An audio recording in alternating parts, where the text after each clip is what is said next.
she thinks that the inverse of f of x equals x minus 2 is g of x equals 2 minus x. She calculates f of 2 and gets 0, right? And then she calculates g of 0 and gets 2. So what does that look like? It looks like the domain and range have indeed been reversed, right? Right? She's saying that for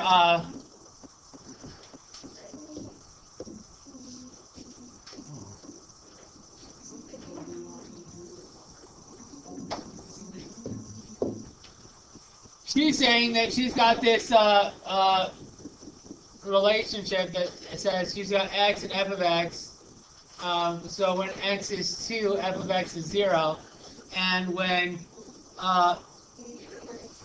x is 2, g of x is 0, right? So the domain, when x is 0, got it backwards. I did it backwards. Okay. So the domain and range have been reversed. But we can come up with an example to show her that this is indeed not true. What about f of 5? F of 5 is 3. And what is g of 5? Negative 3. So Cindy is wrong.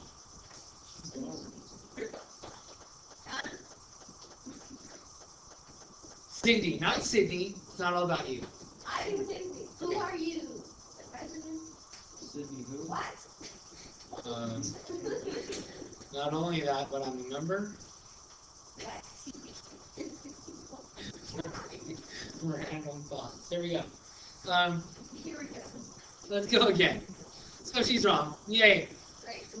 Hey, but Henry, he's slightly smarter than Sydney. Cindy.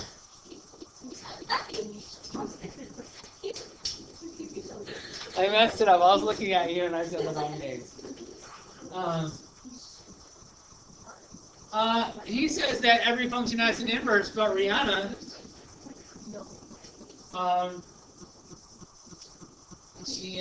she sang him a song, right? And then she said that not every function has an inverse. In fact,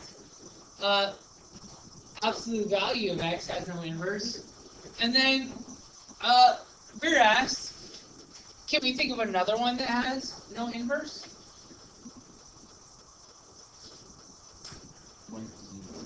Huh? Well, there's no. It's a. Yeah. How about this one? How about f of x equals 1 over x?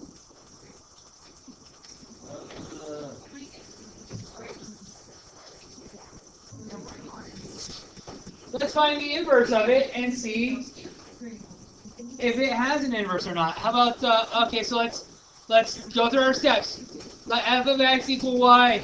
Switch your x and your y's. Then we're going to solve. I'm going to go ahead and write this up here again. Now we're going to solve for y. How am I going to do that? First of all, I got to get y out of my denominator, so I'll multiply both sides by y. So I get xy equals 1, right? Because that becomes y over y. And then in order to get y by itself now, I need to divide by x, right? If I divide both sides by x, I get that y is equal to 1 over x. They're the same. Oh my goodness. That's pretty crazy.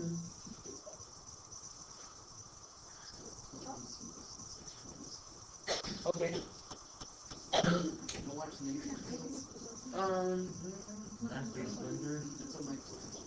Okay.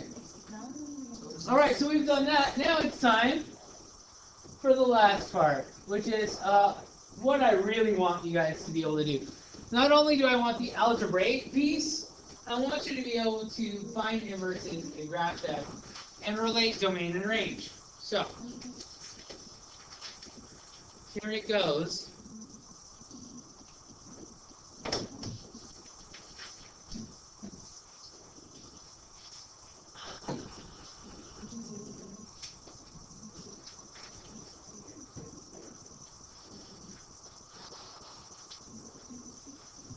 the domain and range of f?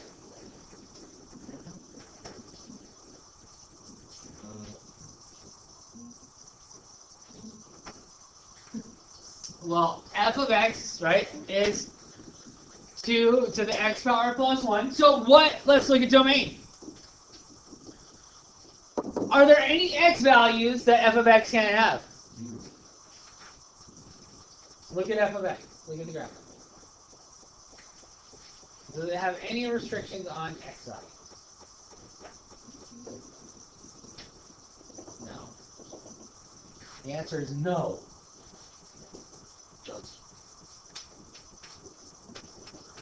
Rob. So our domain is, we could write it in terms of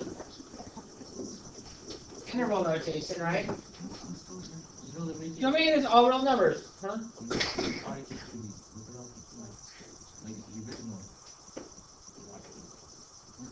Yeah, they are like real. It's like June or July. What's his name? The Ralph guy. Ralph Machado? Yeah, like he's in it. And the blonde kid, that's cool. Like, yeah. Oh, there you go. He has his own dojo now. And it's like, crazy. What's the range, though? Are there any x values, or sorry, y values that our function cannot have? It cannot be 1. That's right. Or anything less than 1, right? So then our range is 1 to infinity, right? They want us to sketch the graph of the inverse of the function by switching the x and the y. I don't really like doing that, so let's go ahead and find the formula for g. So we're going to go down here, we're going to do this first, okay? So if f of x is equal to, what is it, 2 to the x plus 1?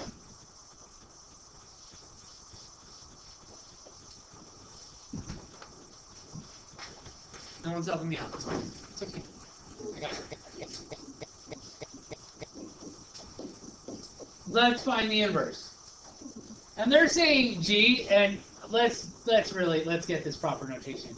It's inverse of x, okay? I don't like calling it g.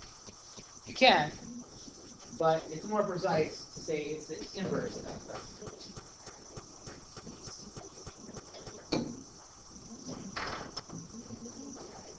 Right.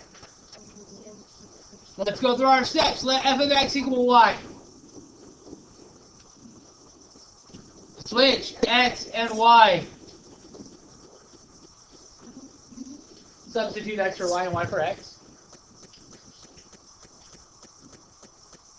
Then we need to solve for y. The first step is I need to isolate this exponential piece. So I'm going to subtract 1 from both sides.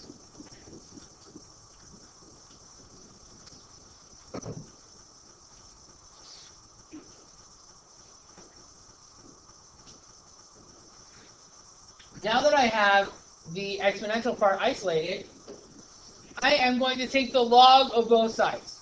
That's the only way to get an exponent out.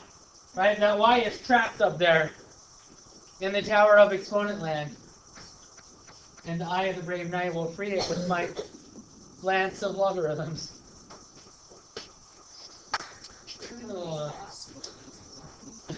Alright, so which logarithmic lance will I use? The base 2 lance. Because that's a 2, right? The base of my exponent is 2.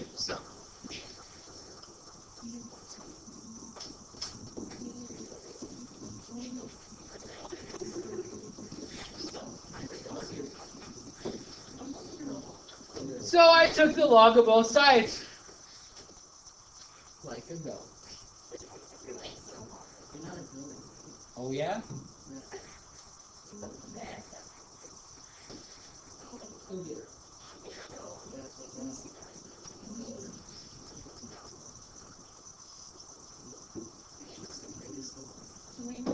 not at this.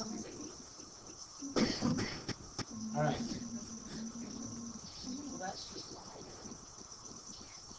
Exactly. You're seeing a hand there. So what I'm going to do from one step to the next, is I'm going to pull the y out from the exponent, right?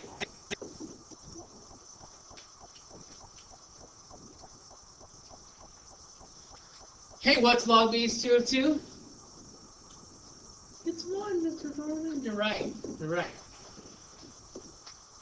And that means that I have already solved for y, right? Let's go ahead and put it in a proper notation. So f inverse of x is equal to log base 2 of x minus. We did it. Not only are we fancy, but we're capable.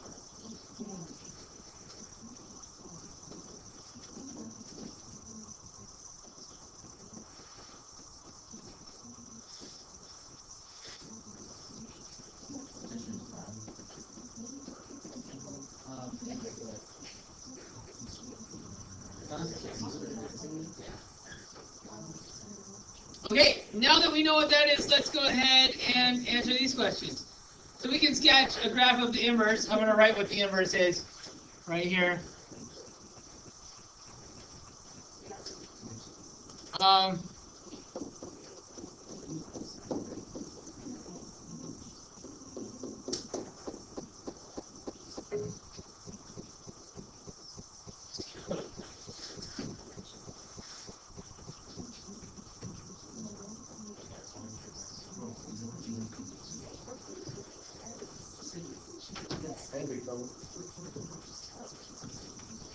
Sorry.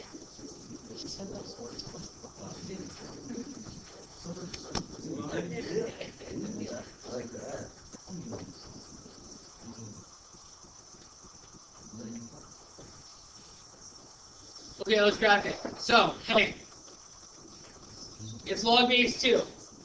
So I want to choose values of x. If I'm going to graph this by hand, it's going to be convenient to choose values of x that will give me a 2 inside my logarithm. Okay? Also, it's really important for me to realize what values can x not take on. 0 is definitely 1, but there's Any number less 0 or less.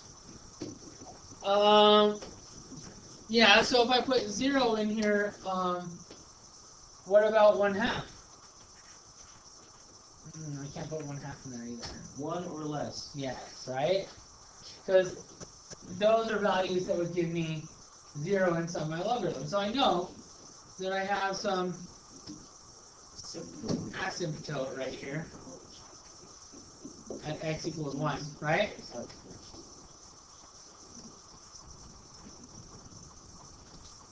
And I can also plug in some values that will give me some whole number solutions, some whole number outputs.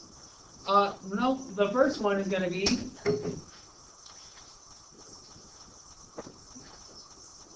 2, right?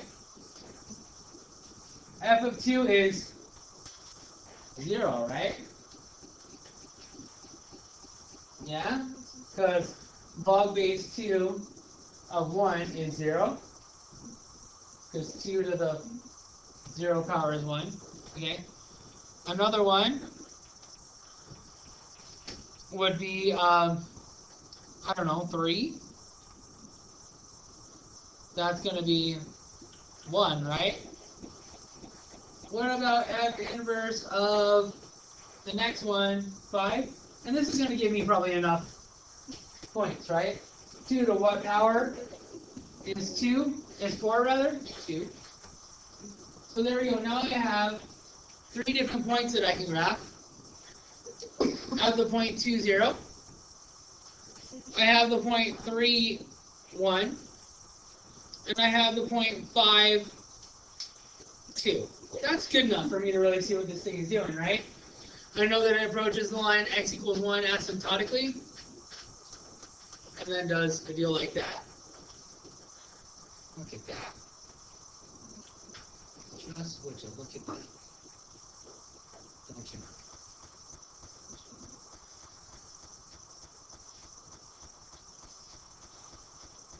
Okay. What are the domain and range then? They should be in reverse, right? The domain now should have the restriction on it, which is that it's anything from 1, not including 1, of course, all the way up to infinity. And our range should be all real numbers.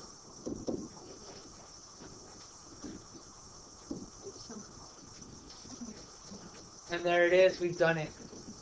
We've completed lesson 19. Hooray for us.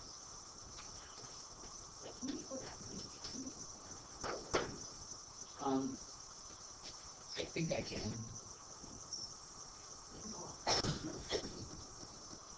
I'm going to go ahead and just